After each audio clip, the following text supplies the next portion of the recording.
Morning, Mr. Nate. How are you? Fine. Nathan, what are you eating? Plum.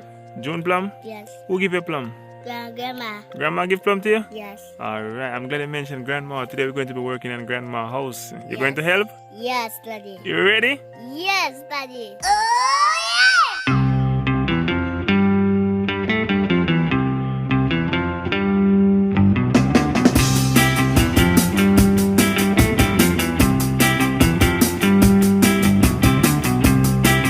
So many years ago, my mother built this house, and this house has been nothing but a complete blessing. And right now, I'm about to do something that I've always wanted to do, tear it down and build her a new one. But as Ecclesiastic chapter 3 says, there is a time and place for everything, and I think now is the right time. But before I touch this house, I had to come and give this testimony. I don't want anyone to think my life has always been happy and everything is perfect. But one thing I can say is that God is faithful. So as you can see, this plyboard is completely rotten. This house is really getting weaker by the minute, and the roof is leaking in so many different places. Imagine when it's raining, people go and take a nap. Well, we have to go to work because water is coming inside of the house through so many different holes, and we really thought that Beryl was going to get the best of this house. This house have been through so many different hurricanes. It's still standing. It is nothing but the mercy of God. I remember sometimes my mom would just be standing in this house and saying, Lord, I know you're going to change my story. So we moved into this house when I was 4, and I stayed here until I was 15. Then I went out to live in a little room that my uncle had left. It was very close by, just a few seconds away. And so I was still coming over to get my breakfast, dinner, and my little lunch money to go to school. I was in high school at the time. And so it's as if I was still living here. But my mother was the only one sending me to school in those days. And it was very hard for her because she was raising some chicken. It is very hard in the business, and she doesn't really have any money. So when she's sending me to school, she's always reminding me, this is the last money that I have. Please don't waste it. Go to school, get an education, learn a skill, become something in life. Don't just live a life that is useless. She wants me to become something in life. So she's always encouraging me and she's always pushing me. But that was the time when I was really losing all interest in school because I had so many friends who had, leave school and taken on the fast life, and it was working for them. And I was like, I want to be a part of this.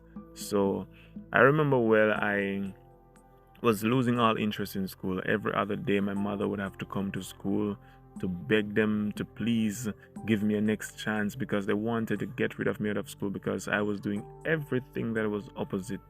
And she would have to be begging me, please, just be obedient to the teachers, just do this, just do that. And I had no ears for that. I was just doing my own thing, and I'm on my mission, and it's like no one can derail me from that. And I just want to get out of school and to just be free. I thought that was freedom.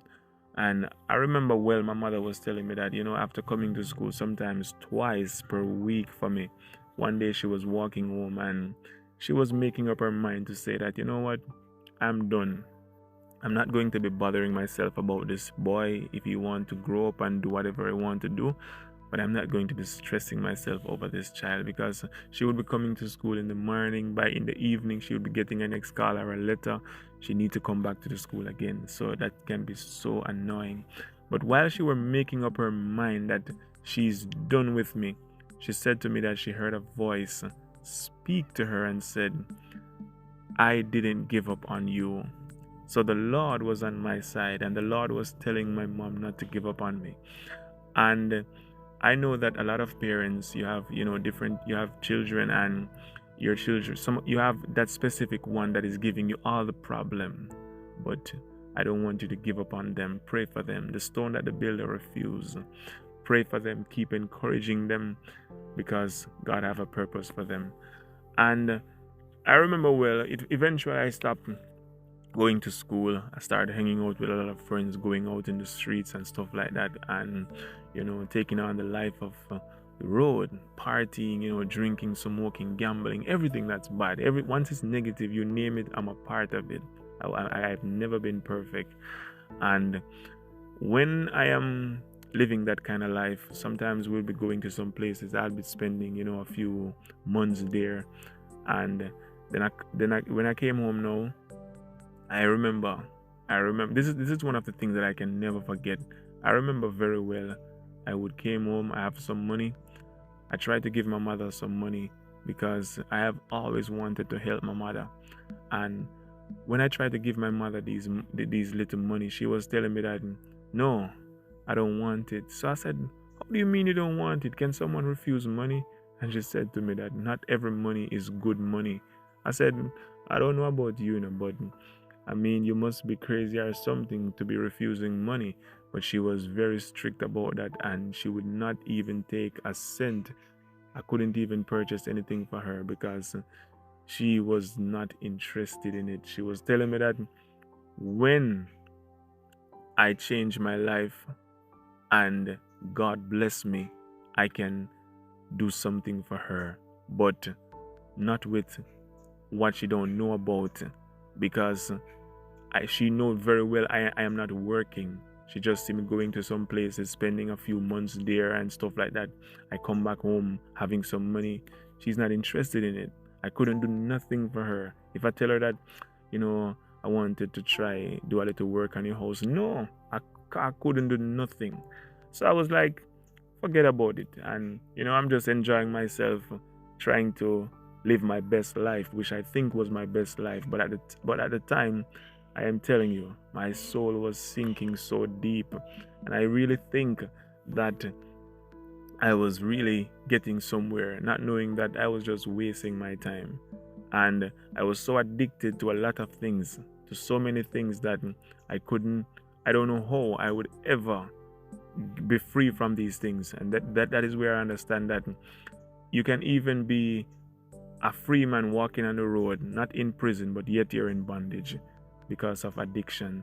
And I remember one night when the burden came on me so heavy, and I went to my mother and I was like telling her that, you know what, I think I have to change my life. I'm talking like around 12 years ago, almost 12 years ago, probably, 11, 12 years ago. And, my mother held my hand and she was praying with me.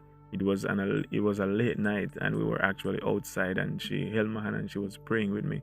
And, gradually from there, I started to have this change. It's like in one night, a lot of things was broken off me, a lot of things, and it's unexplainable how it was done. But God is great. He's a miracle working God, because for someone to be smoking, drinking, doing everything, gambling, everything, to stop doing everything in one night and never look back to it for a decade, that is not by chance. It is only by the mercy of God. So I remember very well, I was saying to my mother, no, I have left all these things. How will I survive? I don't have a family.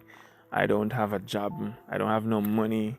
How will things work out? And she was saying, that is not for you to worry about. Just be true to him and he will be true to you. Seek him first with all your heart and seek his righteousness. All these things shall be added unto you. And I am telling you that I have seen the blessings of God in every single way possible. The Lord has blessed me with an amazing family. I have never been hungry, not even for a day. It's been over a decade that I have said, Lord, be my provider. And I have never been hungry, not even for a day, unless I am on fasting and I decide I am not eating any food. But I have never been hungry for not even a day. So this is just a little message, just a little of my testimony. There's so much that the Lord has done for me. There are so many times that the Lord protected me. And this is just a little part of my testimony to encourage someone that be faithful to him, because he can turn your story around. Because when I was living that life and didn't care about nothing, There are so many times when I narrowly escaped death, narrowly escaped prison and all these things. And I just want to say that a mother love is a love that is very, very hard to get rid of. It is a genuine, it is strong, it is very powerful. So I just want to encourage someone, if you have a mother, a father who used to be there for you, who used to support you in what you've been doing, they're now not able to do all the things for themselves, support them, because that is the way you will increase more years to your life. The Bible says, honor your father and your mother, your parent, that your days may be long upon the land. Hope this message is a blessing to you, and I thank you so much for tuning in.